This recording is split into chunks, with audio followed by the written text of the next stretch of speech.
गुस्सा हमारे सबसे बेसिक इमोशंस में से एक है, जिसकी पॉजिटिव साइड्स भी होती हैं और नेगेटिव भी, क्योंकि गुस्सा आपको काम करने या फिर बुराई के खिलाफ आवाज उठाने में आपकी मदद कर सकता है, या तो फिर ये आपकी और आपके इर्द गिर्द रहने वाले लोगों की जिंदगी अजाब भी बना सकता है। और हम इस इमोशन को तब ही फील कर सकते हैं जब हमारे साथ कुछ ऐसा होता है जिसे हमने पहले से एक्सपेक्ट नहीं किया होता। हाउएवर कई केसेस में हमें ये भी पता नहीं होता कि कौन सी चीज हमें गुस्सा दिला रही है, और हम बिना सोचे समझे किसी दूसरे का गुस्सा किसी और पे निकाल देते हैं और बाद में गिल्टी फील करते हैं। गुस्से की इसी हालत को बोलते हैं डिस्प्लेस्ड एंगर। पर सिचुएशन और गुस्से का कॉन्टेक्स्ट चाहे कुछ भी हो, अगर आपका गुस्सा आपके कंट्रोल में नहीं है तो इसका मतलब ये है कि आपके अनकॉन्शियस माइंड में कुछ ऐसी इंफॉर्मेशन हैं जिसे आपकी ईगो आपके माइंड में आने से रोक रही है। फॉर एग्जाम्पल, अगर आप एक रिलेशनशिप में हो और अपने पार्टनर के साथ बहुत खुश हो और आप उसकी बहुत केयर भी करते हो, और आप अपने पार्टनर से भी यही एक्सपेक्ट करोगे कि वो भी आपकी केयर करे, तो आप भी इस आउटकम को प्रेडिक्ट ही नहीं कर पाओगे कि आपका रिलेशनशिप कभी खराब हो सकता है। बल्कि अगर कभी इस तरह का ख्याल आपके माइंड में आ भी जाए तो आप इसे एक बेतुका ख्याल करार दे के इग्नोर कर दोगे। पर जब आपको पता चलता है कि आपका पार्टनर आपको धोखा दे रहा है, तब एकदम से आपको अनप्रेडिक्टेड या अनएक्सपेक्टेड आउटकम मिल जाती है, जिसे आपका इमोशनल सिस्टम एक थ्रेट के तौर पे यानी खतरे की तरह प्रोसेस करता है, और आपके अंदर इमोशंस का एक एक्सप्लोजन हो जाता है जो आपको ये सोचने पे मजबूर करता है कि आपने इस रिलेशनशिप को समझने में कहाँ गलती की और कैसे आप इस गलती से सीख सकते हैं ताकि इसे रिपीट ना करें और इस तरह की प्रॉब्लम्स भी ना आए। क्योंकि प्रॉब्लम्स तब ही आती हैं जब आप अपनी जिंदगी में आए दुख से सीखने की बजाय अपने अंदर नाराजगी पर लेते हो। आपको अपनी जिंदगी में बहुत सारे लोग ऐसे मिलेंगे जो कि अपने वालिदैन, अपने बॉयफ्रेंड गर्लफ्रेंड, अपने कल्चर, पॉलिटिकल, या कुछ लोग तो इवन अपनी किस्मत से नाराज होकर भी जिंदगी जीते हैं, और यही वजह है कि वो ज्यादातर गुस्सेल टाइप होते हैं। हाउएवर ज्यादातर लोग ये फैक्ट समझ ही नहीं पाते कि गुस्सा एक सेकेंडरी इमोशन है, और अगर इसकी जड़ तक जाएं तो हमें इसके प्राइमरी इमोशंस का पता चलता है, जो कि है डर और दुख। डर फ्यूचर की फिक्र से रिलेटेड होता है और दुख पास्ट में हुए दुख या नाराजगी से। जितना आप अपने डर या अपने दुख को एक्सेप्ट नहीं करते हो, इसे अपनी कॉन्शियस थिंकिंग का पार्ट नहीं बनाते हो, उतना ही आप इसे गुस्से की शक्ल में एक्सप्रेस करने लगते हो। यही वजह है कि कुछ लोग अपने गुस्से को अपनी ताकत की तरह इस्तेमाल करते हैं, और वो अपने डर और दुख को बुलाने की बजाय इन्हें फेस करते हैं और गुस्से को प्रोडक्टिव एनर्जी में कन्वर्ट करते हैं। और साइकोलॉजी हमें ये बताती है कि गुस्से से डील करने का ये तरीका भी गलत है, क्योंकि रिसर्च में हमें पता चला है कि जब हम गुस्से में होते हैं तो हमारी कॉग्निटिव एबिलिटी कम हो जाती है, और जो कुछ भी हमारे आसपास चल रहा होता है हम इसे अच्छी तरह से प्रोसेस नहीं कर पाते, और इसी वजह से गुस्से की हालत में खतरनाक चीजें तक भी हमें कम रिस्की लगने लगती हैं, और हम ये समझने लगते हैं कि हम जो भी कर रहे हैं वो बिल्कुल ठीक कर रहे हैं। और हम रियलिस्टिकली ये भी अच्छी तरह से प्रिडिक्ट नहीं कर पाते कि हमारे एक्शंस के रिएक्शंस क्या होंगे। गुस्सा लिटरली हमारे सोचने और समझने की कैपेबिलिटी को कम कर देता है, जिससे हमें ये समझ में आता है कि जो इंसान ये बोलता है कि उसे कभी गुस्सा नहीं आता, वो भी गलत बोलता है, क्योंकि उसने कभी अपने डर और लोगों को फेस ही नहीं किया। और जो इंसान हमेशा गुस्से में रहता है वो भी गलत है,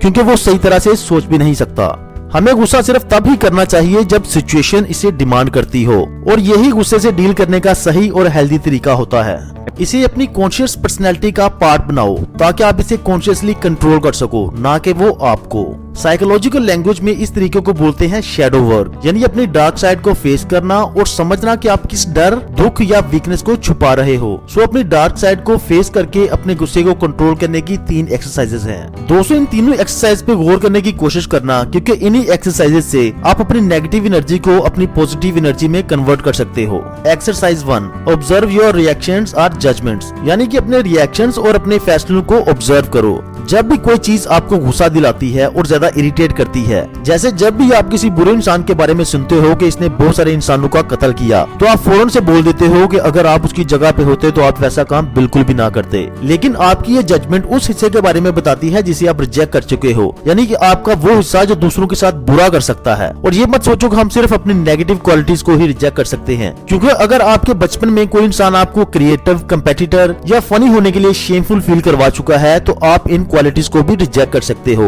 और इसके अलावा बड़े होने के साथ साथ ये सेम क्वालिटीज किसी और में भी नजर आए तब भी आप उसे जज करोगे और उन्हें शेमफुल फील करवाओगे। ये एक्सरसाइज हर इंसान के लिए बहुत जरूरी है, क्योंकि इस तरह से आप अपने आप को शीशे में देखकर ये समझ सकते हो कि आप किस तरह से अपने आप से झूठ बोल रहे हो और अपने आप को आगे बढ़ने से कैसे रोकते हो। सो जब भी आपके अंदर इन चीजों के लिए गुस्सा या जजमेंट आए तो उसे ऑब्जर्व करो और सोचो कि वो चीज आपको इतनी तकलीफ क्यों देती है, और ये एक्सेप्ट करो कि जिस क्वालिटी को आप दूसरों में रिजेक्ट कर रहे हो वो आपके अंदर भी है। अगर हम पहली वाली एग्जाम्पल को दोबारा यूज करें तो अगर आपका पार्टनर आपसे चीट करता है और महीनों बाद भी आप उससे इस बात पे गुस्सा या नाराज हो, तो अपने आप से ये मत बोलो कि ऐसा कैसे हो गया, बल्कि आप खुद के अंदर उस पूरी साइड को ढूंढो और समझो कि अगर आप उसकी जगह पर सेम सर्कमस्टांसेस में होते तो आप क्या करते। क्या आप भी वही करते जो उसने किया, और हो सकता है आप भी वही करते जो उसने किया था, तो फिर आपकी नाराजगी की कोई वजह नहीं बनती। अगर आप इस फैक्ट को एक्सेप्ट नहीं कर सकते या अपनी जजमेंट में कोई गलती नहीं ढूंढ सकते, तो समझ जाओ कि अभी आपको और शैडो वर्क करने की जरूरत है।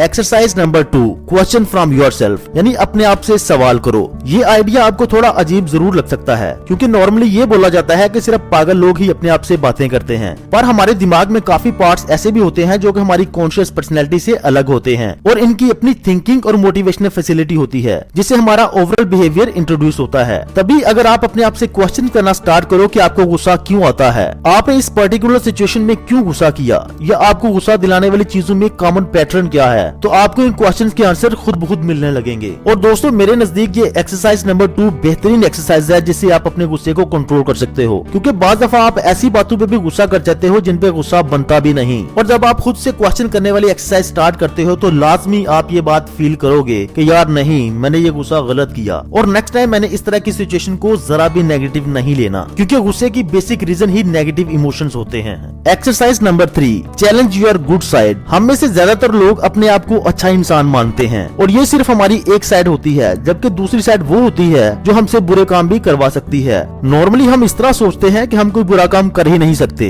और इसी वजह से हम अपनी पर्सनैलिटी के कई डीप पार्ट्स को रिजेक्ट कर देते हैं और हम वो पार्ट कभी दुनिया में देखेंगे या कभी एक्सपेक्ट भी नहीं किया होता। और यही वजह है कि उन एक्सपेक्टेशंस के टूटने पे हमें गुस्सा आता है। आप अपने आप से पूछना शुरू करो कि आपके अंदर कौन सी अच्छी क्वालिटीज मौजूद हैं और इसके बाद इन क्वालिटीज का अपोजिट लिखो और अपने आप को इन अपोजिट क्वालिटी के साथ आइडेंटिफाई करने की कोशिश करो। फॉर एग्जाम्पल, जैसे कि आप बोलते हो कि मैं लाइफ को बहुत इजी लेता हूँ, तो इसका मतलब यही बनता है कि आपने अपने कॉन्शियस पार्ट को अनकॉन्शियस करके रिजेक्ट कर रखा है और ये रिजेक्टेड पार्ट भी आपके बिहेवियर को आपकी डार्क साइड का हिस्सा बनकर कंट्रोल कर रहा है। तो यही सही रास्ता होगा। आप होल यानी कंप्लीट बनो, ताकि लोग चाहे कुछ भी करें या कुछ भी कहें या आपके साथ कुछ भी हो, आपका गुस्सा हमेशा कंट्रोल में रहेगा और आप अपने नेगेटिव इमोशंस को पॉजिटिव इमोशंस में कन्वर्ट कर सकते हो। और व्यूअर्स, इसके अलावा भी कुछ एक्सरसाइजेज हैं जिनको करने से भी आप अपने गुस्से को कम कर सकते हो, जिनमें है काउंटडाउन, यानी अगर आप गुस्से की हालत में हो तो आप काउंटडाउन स्टार्ट कर दो। 10 से लेके 1 तक उल्टी गिनती स्टार्ट कर दो और अगर तो आपका गुस्सा बहुत ज्यादा है तो आप 100 से 1 तक उल्टी गिनती स्टार्ट कर दो। ऐसा करने से आपकी हार्ट रेट कम होगी और आपका गुस्सा भी कम हो जाएगा। एक्सरसाइज नंबर 5 है स्टॉप टॉकिंग। जब आप गुस्से की हालत में हो तो आप बोलना बंद कर दो, क्योंकि गुस्से की हालत में इंसान बाज दफा कुछ ऐसी बातें भी कह जाता है जिसके लिए उसे बाद में बहुत शर्मिंदगी उठाना पड़ती है। तो इसका बेहतरीन हल यही है कि जब भी आपको गुस्सा आए आप बात करना बंद कर दो। लेकिन ये एक्सरसाइजेस आप सिर्फ तब ही कर सकते हो जब आप वाकई ही गुस्से को कंट्रोल करना चाहो और आप ये सीखना चाहो कि how to control the anger. और जब हम इस बात को समझने लगेंगे कि गुस्सा एक बीमारी है और ये रिश्तों को खराब कर देती है, तो मैं श्योरिटी देता हूँ कि आप गुस्से को कम करने की एक्सरसाइजेस जरूर करेंगे। तो दोस्तों, अगर आपको मेरी ये वीडियो पसंद आई तो इसे लाइक और कमेंट करना मत भूलिएगा और जिन लोगों ने अभी तक मेरा चैनल सब्सक्राइब नहीं किया वो अभी चैनल को सब्सक्राइब कर लें ताकि मेरी हर आने वाली वीडियो आपके पास बर वक्त पहुंच सके।